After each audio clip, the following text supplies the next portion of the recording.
জীবনটা খুব ছোট, কিন্তু জীবনের গল্পটা অনেক বড়। জীবনে সুখ চাওয়াটা অনেক সহজ, কিন্তু সুখ পাওয়াটা অনেক কঠিন। আসসালামু আলাইকুম, আমি সাথী আক্তার উপস্থাপন করছি দোহার থেকে। সাথী আক্তার চ্যানেল থেকে আপনাদের সবাইকে স্বাগতম। তো প্রতিবারের মতো আজও একটি ভিডিও নিয়ে হাজির হয়েছি। আশা করি আজকের ভিডিওটা আপনাদের ভালো লাগবে। কোথাও স্কিপ করবেন না, ভিডিও জুড়েই থাকবেন। হয়তো এদিক ওদিক দেখতে দেখতে ভালো লেগে যেতে পারে। তো সকাল সকাল উঠে সকালে নাস্তাটা করে নিয়েছি অফ ক্যামেরা। তারপরে কিছু কাজ আছে আমার ঘরে, ঘর গোছানো, সেই কাজটা করেছি। আর এখন যে আমার ড্রেসিং টেবিলটা আছে সেটা অনেক দিন ধরেই কিন্তু গুছানো হয় না। তো প্রতিদিন উপরে থেকে যেটুকু গুছাই, কিন্তু মোছা হচ্ছে না। শীত যেহেতু পড়েছে, শীতের মধ্যে একটু আলস্য ভাব হয়, তো ভাবছি একটু মুছে নিই। তারপরে যে শীতের যে সামগ্রী, মানে শীতের যে জিনিসপত্র আমরা ব্যবহার করি, কসমেটিক, সেগুলো একটু গুছিয়ে নিচ্ছি। তো এগুলো এই ছোটো ঝুড়িতে সুন্দর করে গুছিয়ে রাখলে কিন্তু অনেক সুন্দর লাগে। আর এটা হাতের কাছেও থাকে, খুব সহজেই কিন্তু হাতের কাছে পেয়ে যেতে পারি। তো সবগুলো কিন্তু এখানে গুছিয়ে নিয়েছি। তারপরে দেখলাম যে একটা গ্লিসারিন, সেটা কিন্তু এখানে বেশি, তো ভাবলাম এটাকে এখানে রাখবো না, এটাকে ড্রেসিং টেবিলের ভিতরে রেখে দেব। তো মোটামুটিভাবে কিন্তু আমি সুন্দর করে গুছিয়ে নিয়েছি। এর মধ্যে যে আর্টিফিশিয়ালি ফুলের টব, সেখান থেকেও সুন্দর করে মুছে নিয়েছি। আর এদিকে ভিতরেও কিন্তু অনেকটা এলোমেলো হয়েছিল, আমি হালকা পাতলাভাবে গুছিয়ে নিয়েছি।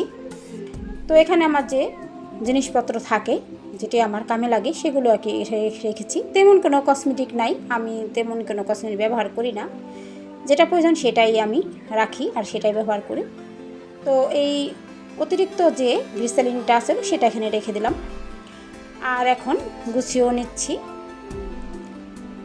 তো কেমন হয়েছে ড্রেসিং টেবিল গুছানো? ভালো লাগলে অবশ্যই লাইক দিবেন। আর সমস্ত রুম গুছিয়ে নিয়েছি অফ ক্যামেরায়। আজকে কোনো রুম গুছানো দেখালাম না। তার মধ্যে এসে পড়লো দুপুরের বাজারটা।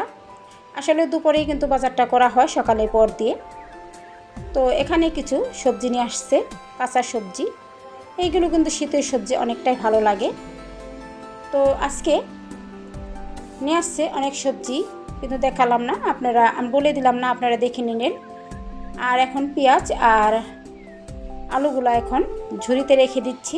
তারপরে আমি রান্নাতে চলে যাব। আজকে কিন্তু আমি মাটির চুলায় রান্না করব। আর কয়েকদিন যাব তার মাটির চুলায় রান্না করছি। আজকে তেলাপিয়া মাছ রান্না করব, সাথে পাতলা ডাল। আর তেলাপিয়া মাছটা আমি আলু আর কপি দিয়ে রান্না করব। আর আজকে পাতাকপি ভাজি করব 2টা ডিম দিয়ে। তো অলরেডি কিন্তু আমি রান্নাটা বসিয়ে দিয়েছি। আজকে আমি মাটির চুলা রান্না করব, সেটাই শেয়ার করছি। এখানে সবজিগুলো কেটে ধুয়ে নিয়েছি। আর এখন পাতলা ডালটা রান্না করছি। এখানে আমি অনেকগুলো ডালই রান্না করেছি। আর এখানে সিদ্ধ করে তারপরে ঘুটে পানি দিয়ে দিয়েছি ঝোলের জন্য। আর দিয়ে দিলাম লবণ অল্প একটু, কিন্তু আমি আদা রসুনের পেস্ট দিয়েছিলাম আগেই। আর এখন একটু মশলা দিলাম কালারের জন্য। অনেকেই কিন্তু এই মশলার কালারটা দেয় না, কিন্তু আমার ভালো লাগে, দেখতে ভালো লাগে, তার জন্য দিলাম। আর এখানে আগে থেকে আমি পেঁয়াজ কাঁচামরিচ দিয়ে দিয়েছিলাম। তারপরে যখন একটু সিদ্ধ হয়েছে ডালটা, তখন আবার কিছু রসুন কুচিও দিয়েছি, আমার অনেক ভালো লাগে। তারপর 2টা তেজপাতাও দিয়ে দিলাম। এখন ভালো করে জাল দিয়ে নেব। তার পাতলা ডালটা কিন্তু আমার ছেলেরা খুব পছন্দ করে। আর যেহেতু আমার বাসায় লোকজন অনেক, তো এখন ডালটা আমার প্রায় হয়ে গেছে। এখন বাগার দিয়ে দিব। বাগারে আমি রসুন পেঁয়াজ কুচি দিয়ে দিয়েছি, তার সাথে আস্ত জিরা আর কালো জিরাও দিয়ে দিলাম। অনেকটাই গ্রান হয়, ভালো লাগে। এখন পাতাকপিগুলা ভালো করে এখন সিদ্ধ করে নিচ্ছি। এখানে পেঁয়াজ আর কাঁচামরিচ লবণ দিয়ে সিদ্ধ করে নিচ্ছি। তো ঢেকে 2বার ঢেকে নিলেই কিন্তু সিদ্ধটা হয়ে যায়। তো অনেকটাই সিদ্ধ হয়ে গেছে। তো একটু নেড়ে চেড়ে এখন একটা ঝুড়িতে পানি ঝরতে দিব। আসলে শীতের মধ্যে কিন্তু মাটির চুলায় রান্না করতে অনেক ভালো লাগে। আমি গ্যাসে রান্না করি, কিন্তু যখন শীত চলে যাবে তখনই রান্না করব।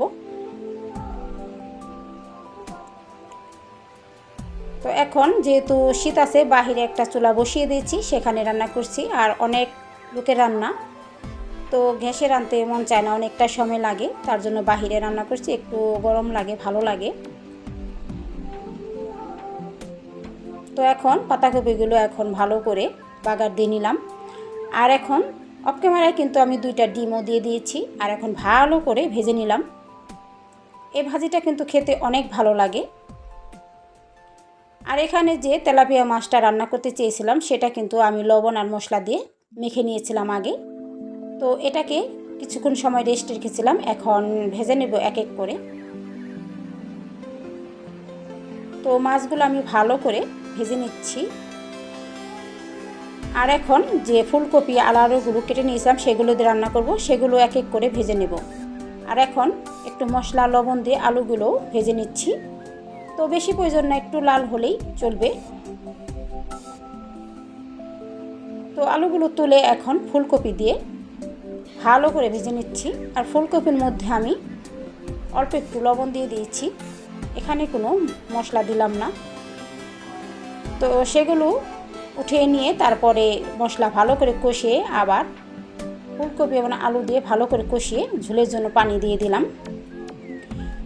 আর আমার বাসার সামনেই ওয়াজ হচ্ছে, খুবই সামনে। আর এখানে 2 দিন যাব ওয়াজ হবে। বয়সটা দিচ্ছি, শব্দ হতে পারে। যাই হোক, রান্নাটা প্রায় হয়ে গেছে। এখন আমি ভাজা মাছগুলো দিয়ে দিচ্ছি। আজকে কিন্তু ভাজা জিরে গুঁড়ো দিব না, আজকে আমি ধনিয়া পাতা কুচি দিব। আমার ধনিয়া পাতা কুচি গ্রানটা অনেক ভালো লাগে। তো মাটি চুলায় রান্না করতে কার কার ভালো লাগে অবশ্যই কমেন্টস করবেন। ভালো লাগলে লাইক করবেন, সবাই লাইক করবেন আমার ভিডিও। ভালো সুন্দর একটা কমেন্টস করবেন, আপনাদের কমেন্টস করলে আমার ভিডিও করতে উৎসাহ লাগে। যাই হোক, রান্নাটা করে নিয়েছি। তো এই তো ডিম দিয়ে পাতাকপি ভাজি করেছি। এই ভাজিটা খেতে কিন্তু অনেক মজা হয়েছিল। আর এখানে ফুলকপি আলু দিয়ে তেলাপিয়া মাছটা ভেজে রান্না করেছি। এখানে পাতলা ডালটা রান্না করেছি। তো সবাই ভালো থাকবেন, সুস্থ থাকবেন, চ্যালেঞ্জ জুড়ে থাকবেন, সবাই সাবস্ক্রাইব করবেন। ধন্যবাদ।